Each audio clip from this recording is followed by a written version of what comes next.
We've come to Munich, the home of BMW. Ready? Yeah, go on, plant it. Oh, yeah, yes. Oh, I still got it, yeah. mate. To transform this €69,000 E30 M3 into one of the best examples on the road today. Attract a top-end buyer and net ourselves some serious profit. And after 48 hours hard graft, we've got a chance to soak up some local culture and learn more about the 3 Bs this region is famous for. BMWs, bratwurst, you need a shorter sausage or a longer bun. And beer. Oh my word, look at that. Co-pilots only. Co-pilots only, I like that. Well, we'll definitely have one for my co-pilot and I'll watch him drink it with joy. Superb. This is the best thing ever. Cheers, mate. Yeah, cheers, mate. It's blooming delicious, that is. Genuinely, that is quite possibly the best sausage I've ever eaten. Genuinely. It's got cheese in it. In it? Yeah. But there is a serious reason why we're here as well. We need to go and look at the competition, go and see some of these cars out there, see what we're up against. Some pretty decent stuff, isn't it? Let's come and have a look around this way. If I've learned anything from my trip to the auction house, it's that detail is everything. What are you doing? Where did you get a ruler from? I bought it because you know our badge on the back of our car is on the wrong side? Yes. We've got to get it exactly right on this side. So I've been going around looking at the badges on the back and I've taken the measurement. Mate, you're not as silly as you look, are It's you? all about the details. It is, all yeah. about the details. Yes. Well, I've got another sausage. Well, yeah, there's loads, so, you know, don't go to waste. Now that's a special edition. It is, yeah. It's lovely, isn't it? Yeah, look at very that. nice. Look at the rims. Yeah, it's got the different spots. Is this yours, sir? Yeah, How long have you had it? plus 30 years. Wow. I bought it from you. Oh, wow. Yeah. You want to have a look underneath? If we can, that'd be nice. That is nice. Now we are talking about a 9,000 kilometer car. Wow. You've only done 9,000 kilometres in it. Yeah. I bet there were 9,000 really great fun kilometres as well. Yes, you know, I think it's just a run-in. Running. Barely a amazing. run-in. The one thing that I've noticed when I'm walking around these cars is a lot of these cars are coming with 19-inch rims, some with 16, some with 17. Yeah. That seems to be acceptable in the E30 market because our car is currently sitting on 15-inch rims. Yeah. They look too small. You know, original, this came on 16. Now I put it up to 17. 17. With these original wheels, Yeah. it looks not like a sportive, I guess. I think that's the owner's choice.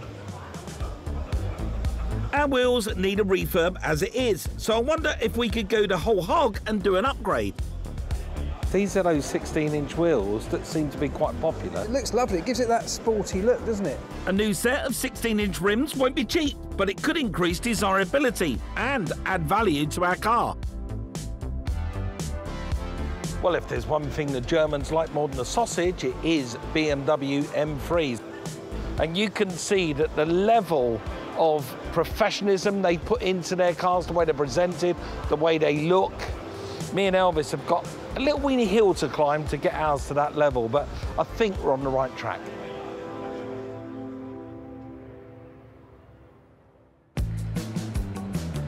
It's a dawn start for my last day in the workshop.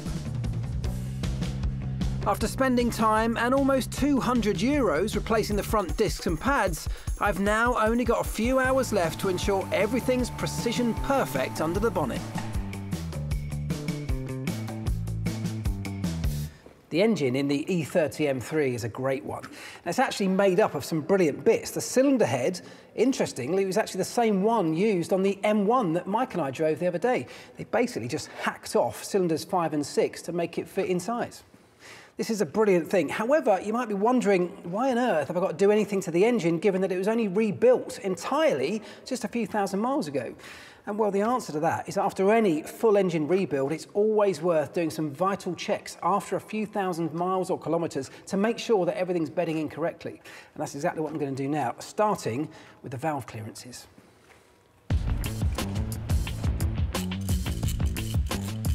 The valve clearance is the tiny gap between the camshaft lobe and the little cup which it acts upon. It's important to get these valve clearances just right, because if the gap is too big or too small, the engine will lose efficiency and ultimately performance. So what I'm looking for down here, just beneath the camshaft and the cup in which it sits, is a gap, using my feeler gauges, of between 0.26 of a millimetre and 0.35 of a millimetre. It's not very big of a window. We need to make sure it's accurate. The clearances on the first view have been absolutely fine, as I would have hoped, but this one definitely needs some adjustment. To avoid future engine damage, I need to increase the gap between the cam and the cup with a thinner shim. That's 3.60. And I want something that's a tiny bit smaller than that. And they come in little increments of about 15.15 of a millimetre. So I'm after a 3.55. It's there, it's got it stamped on it. And so I can pop it back in, go through the process of checking it again, and hopefully it'll be spot on.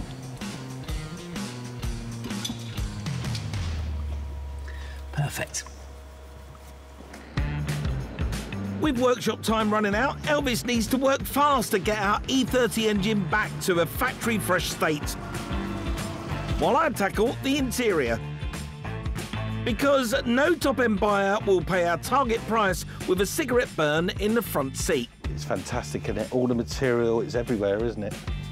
Yvonne is a professional trimmer, or as they're known here in Germany, a saddler. Ah, look at that. BMW houndstooth. Perfect. Okay, lead the way. Right. First thing you're going to do then, Yvonne? Als erstes werde ich hier das wegmachen, damit ich den Sitz auseinanderbauen kann. Right, so you're going to take all these panels off and then you're going to start dismantling the seat. Does that mean that you have to get underneath here? Yes.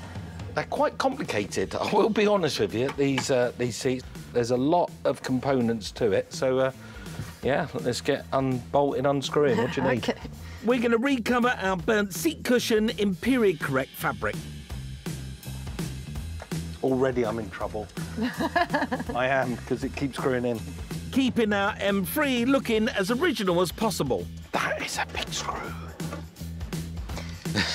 That way, that's it. Einmal brauchen wir das, um zu lockern, weil Schraubenzieher. Ah, because it's got thread lock. Yeah. 3. Perfect. Okay, that's the back of the seat off. That gives access now to this bottom cushion. Yvonne needs to remove the old material, carefully marking up the corners to create a guide for stitching the new fabric together.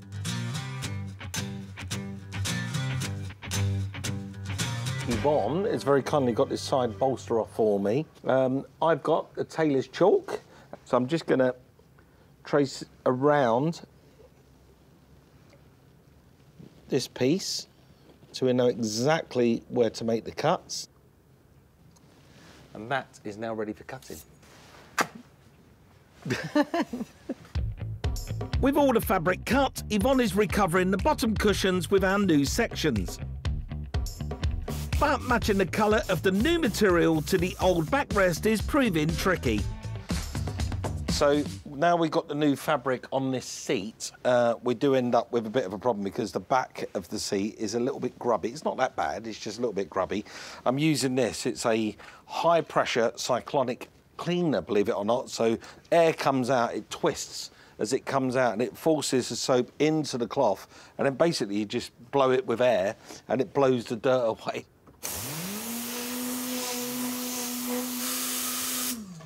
I think we're about ready to put the two halves together.